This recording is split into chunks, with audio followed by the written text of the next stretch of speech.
Okay, first of all, my hair looks disgusting, and to be honest, I look disgusting as well. And I'm sorry for the noise of the window. Is that it has literally been so hot, like these last few days. Like, global warming is like getting a really big problem. Like, I'm not just saying that like ignorantly. Like, I know global warming is a big problem, but like this is like I feel like one of the big examples. Like, I don't have to explain it, like one of the subtle examples, but like subtle, not subtle. But anyway, that's it's just been so hot. Like, I've just been unable to sleep. My hair's a mess. I hate it. I've been meaning to do work for the past like 3 days, but it's been too hot. I've just been lying in bed, not even bed, like just on the sofa, like doing nothing because it's too hot to do anything. I can't even sleep at night. I had like 4 hours of sleep before the thunderstorm kicked in. But anyway, so today I'm going to attempt doing some work, like not full on revision. I'm going to try to do some Spanish recovery, but like mainly like university UCAS preparation stuff, like doing my personal statement. Well, not doing it, but like doing the draft, because I did a short draft, and I did a short draft, and then but it wasn't finished. I was gonna finish it, and I was like, oh, I'll finish it tonight, and then I never did, and then fast forward like 3 weeks. I don't know, it's just because I don't know. The longer I put it off, the longer I put it off. I don't know how to explain. I'm gonna do that. So I'm gonna do that today. I'm also gonna do a bunch of other stuff, but yeah. I should have done this stuff like several days ago, but I've just been too hot. So plot twist. I actually did not do anything yesterday, so that's great. But this is Saturday, and I'm sure that this will be more productive. I mean, it's like 4:30 now, but like I've started. So here's my checklist for today. The reason I'm covering up the second half is because it's a bunch of people I need to email and writing my CV. But yeah, it's just like logging things into Unifrog, etc. Like right now, I'm logging some Right now I'm ugh. Right now I'm logging all the extracurricular and activities that I've done, but there are a lot, and it's taken a long time, so I'm gonna take a break. So it is now the following Monday, and I kept saying, oh, it's gonna be so productive this week, and then it wasn't. So what I always do in the summer, well, not just in the summer, but what I always do, well, mainly in the summer, what I always do is I always say, oh, I'm gonna be so productive, and then I'm not, and I just wake up and I do nothing. I don't even do anything like that I like. I just like stay in and watch like TV, and like, well, I mean, I like watching TV, but like sometimes just like trash TV that I don't like, if you get me. And just to make less procrastinating.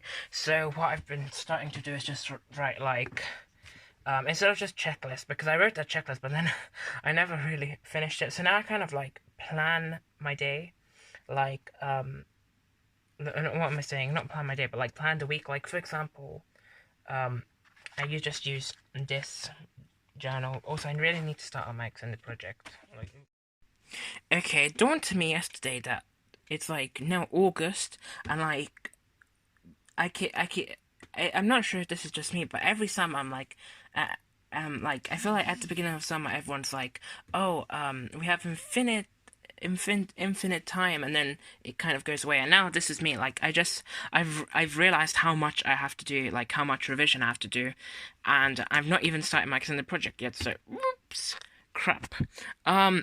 So this was my to-do list for today. So I was gonna make the Odyssey revision checklist, which I'll show you later. And I was also gonna edit a video, because there's still videos that I've done that like I filmed but I haven't edited, and like I need to edit them because otherwise they'll just look trash.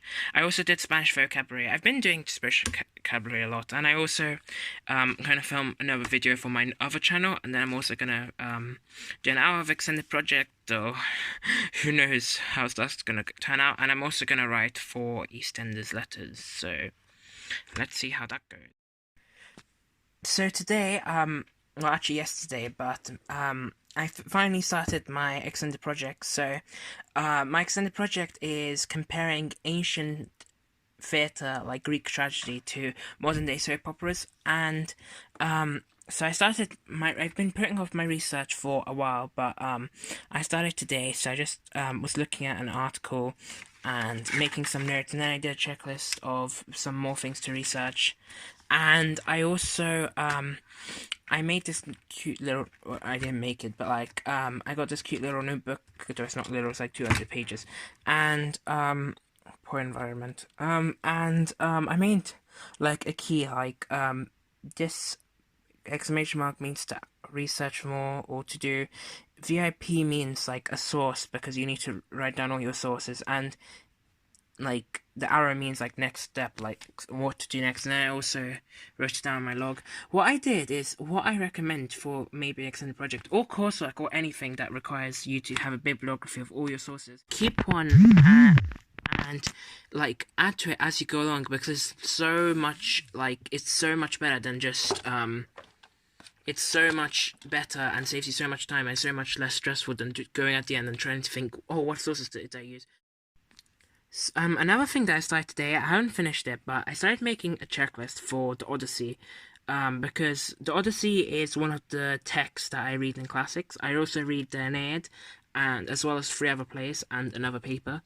And it's so it's quite long. It's about 400 pages, and here I've started making a list of all the key characters and key themes per book. So then and when I say book, they're basically chapters. There's 24 in the whole book, and I'm starting to make a list using the notes I made in class to see which characters and themes are in each book. So then I know what quotes to focus on, because one of the main issues that I had in classics and English literature last year was that there was so many quotes that I could pick, but I didn't know how many to pick. So I made a checklist in English for The Tempest and The Bloody Chamber and Dracula, and I've decided to do one for the Odyssey. I also made some for the Greek plays I did last year, just so then that narrows down my revision. So I've started making it,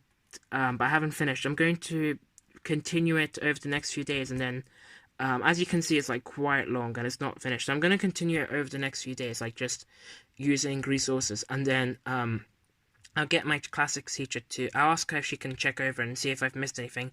Then I can print it out and like start picking 5 quotes per character per theme in each book.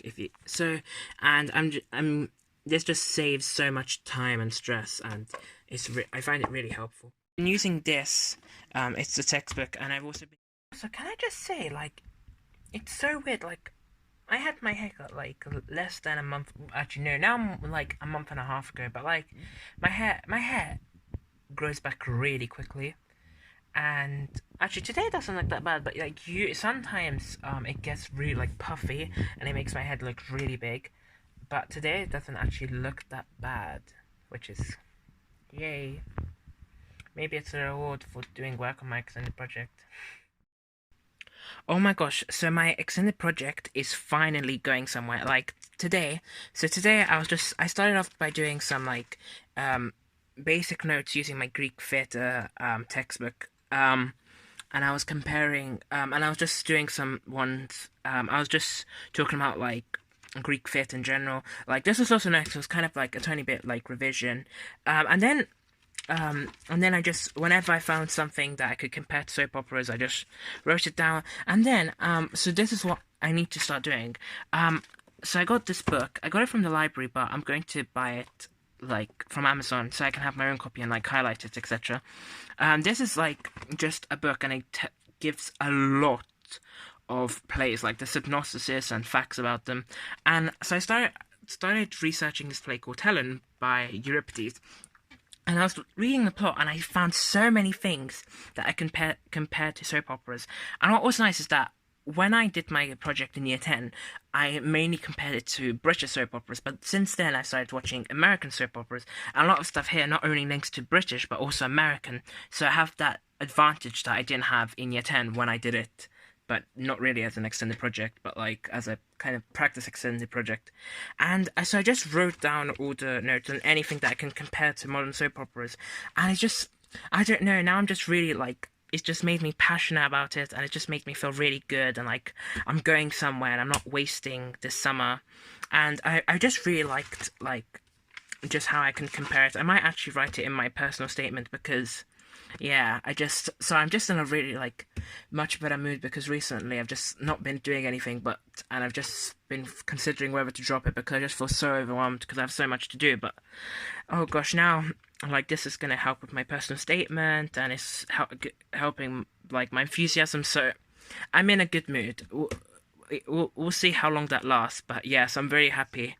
And there was just a lot that I could compare, like Menelaus's fake funeral and death. I could link to Days of Our Lives, where they do fake deaths all the time, and Ongoing Story, which is a big part of soap operas, and also just the doppelganger element, which is a big plot in American soap operas, like mainly the Andre and Tony DiMera version, and and also tragic heroes in modern soap operas and tragic heroes in tragedy. Like I think it might actually not be. My project might not be a disaster in the end. So, yay! Sorry for the weird like energetic thing. Is that recently I've just been feeling so like down energy, like just low energy, not being able to like do anything because I'm just have such low energy and low motivation, and overwhelmed. But now I'm kind of feeling like things might be starting to take a turn. And okay, why does my hair look disgusting again now? So hooray!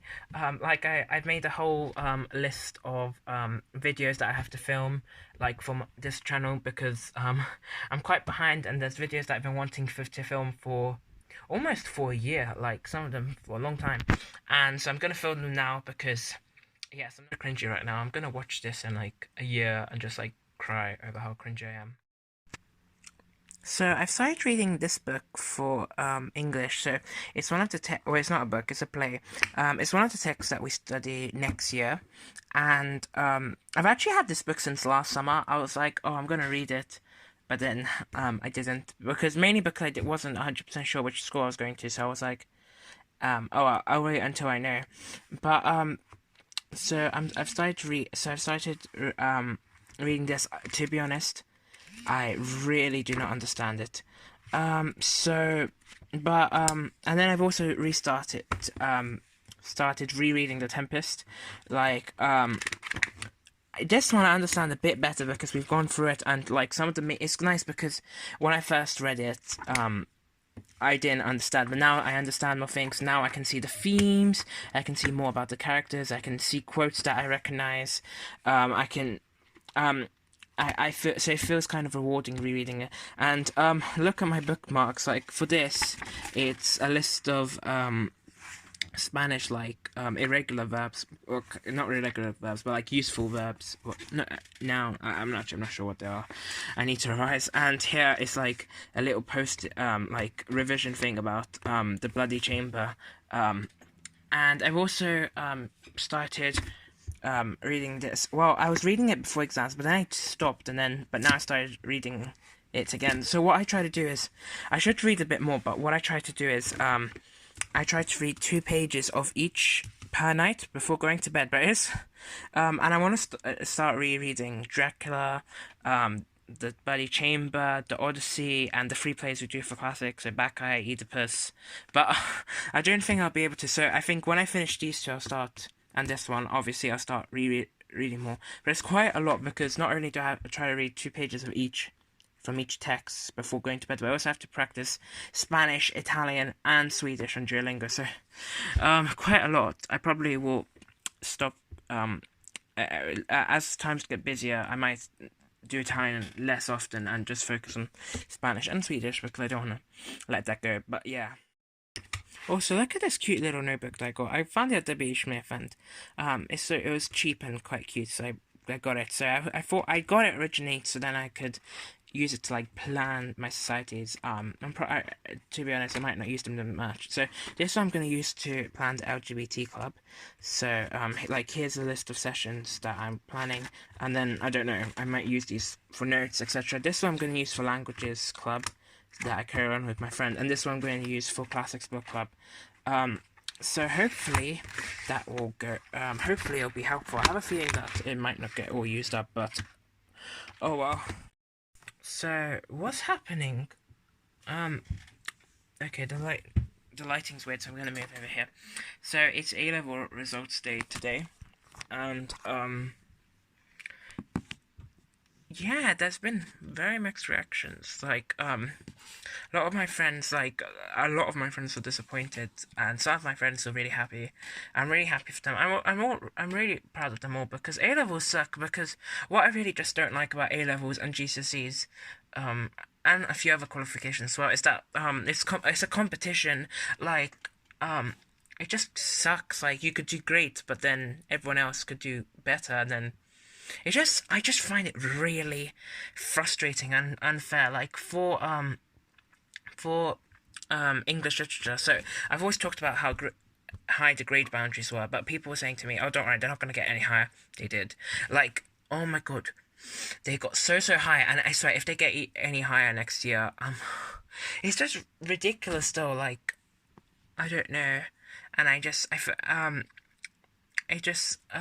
A levels suck. I feel bad for everyone who's been disappointed. I feel happy for everyone who's done great, who's happy with their results. But I don't know. A lot of my friends worked really hard and they didn't get the results that they wanted, and I just think that's really unfair because it's just this system sucks. And there's also the grade boundaries for classics and Spanish though were good. Like I looked at the grade boundaries for the AS paper and I realized that technically on one of the papers I would have gotten an A. So like, and I've never gotten an A in Spanish, so like I'm quite happy. And then for classics, on the paper that I got a high C, it turns out I actually got a B because of the grade boundary. So I'm actually quite happy. So for them, but for English, but I just hope that it doesn't change next year. Like maybe even English will go lower, but probably not. But I hope that Spanish and classics don't increase that much. But because classics this was the first year they did it, like the new specification. But I don't know. Anyway, so this is probably gonna be the end of this vlog. So.